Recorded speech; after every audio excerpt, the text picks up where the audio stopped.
Well, it was a busy legislative session at the state capitol, and today we're joined by Representative Daniel Pay to discuss some of the high priority bills and what we can expect moving forward.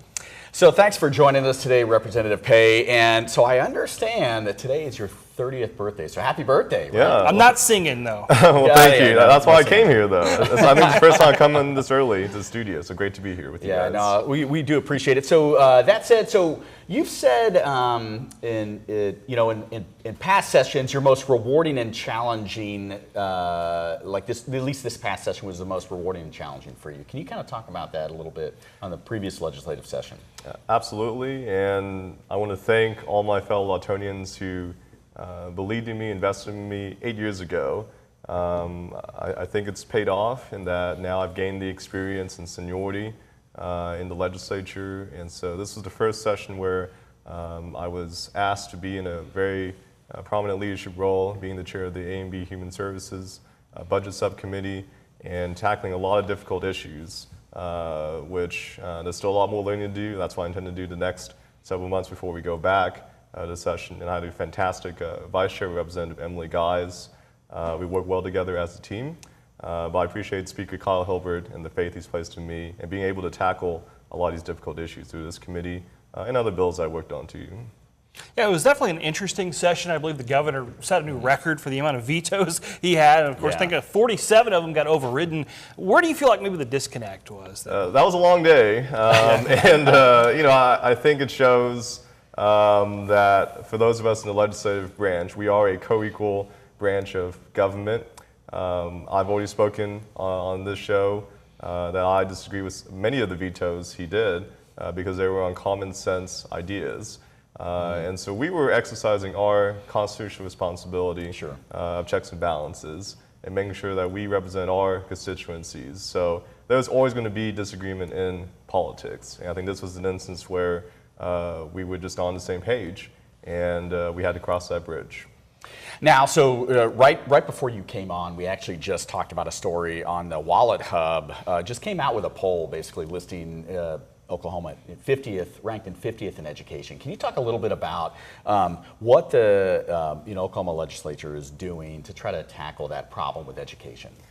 Absolutely, and I haven't personally taken a look at the report since it's just released, but I can tell you when it comes to education, we have done our best to make sure we're investing in our teachers, our students. We're trying to invest in different policies such as the cell phone ban law that we got done this year, because youth mental health, that is a topic that ought to be a part of this conversation. So are we done with public education? No. I think that's something that I'm mindful of as someone who graduated from Lawton Public Schools. I know what it's like to be in this type of situation and want to make sure that we have the best possible education opportunity for our future leaders. And that's something that we want to prioritize moving forward. Yeah, obviously education is still going to be a hot topic in this upcoming session. What are maybe some other topics you feel like need to be tackled in this next session? I've always been a big believer that we need to address housing. I'm personally a renter, but I hope to be a homeowner one day. I think many of my generation struggle right now with being able to afford a house in this current market. And so I think there are ways we can tackle that. I also believe in addressing artificial intelligence head on and not waiting until it's too late. I think there are ways to make sure we have good regulatory framework in place while encouraging innovation in the private sector as well. Now, is there anything else that you want to tell your constituents here and our viewers this morning? I've always believed that it's about the journey and not the destination. And you and I were talking before we went on air about how we have a limited time on earth. And as electeds, we have a limited time in office. And I've always been a proponent that we ought to be focused on the public's interests, not our own personal interests. And so, God willing, if I'm able to serve 2 more years, I want to make sure that's my priority and how I govern moving forward. Sure. Yeah, you mentioned you want to serve 2 more years. Now, I think I saw on Facebook that you had originally planned to step away, so what made you change your mind? I don't think there was a moment, but I think recognizing experience that I've gained over the years, and recently I was at a couple different conferences and having conversations with other lawmakers from across the country and trying to identify best practices for us in Oklahoma. It is definitely a tough time in politics. Those of us who are in electeds, and certainly our families, make tremendous sacrifices. And I think the tone of our politics has become increasingly negative. And that's disappointing. And it's hard to get good people to run for office and to stay in office. But I've always been the same type of servant leader.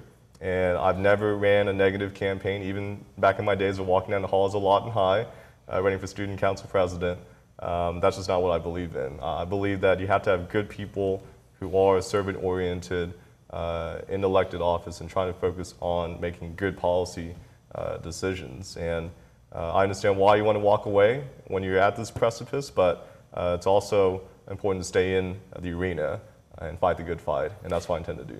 Yeah, I think one final question. I know we're going a little long here, but because you bring up a good point, and especially in our local politics here right now. So, like for instance, on our city council, there's three seats coming open for election coming up. What advice would you have for somebody that wants to get into politics right now? And I get that's not, in terms of hope, easy to find, but hope is the anticipation and expectation that something good will happen. And for those who want to enter the arena of public service, just keep in mind to look for each other's humanity in these discussions. We can easily disagree, and we will, but I think seeking each other's humanity and focusing on how can we bring people together, that's what keeps me going. I think for anyone who wants to get involved in politics, that's what they have to keep in mind as well. Well, thank you so much for joining us it, this morning. Always good to have you in talking some state politics. Absolutely. Yes, Glad to be here. Appreciate it.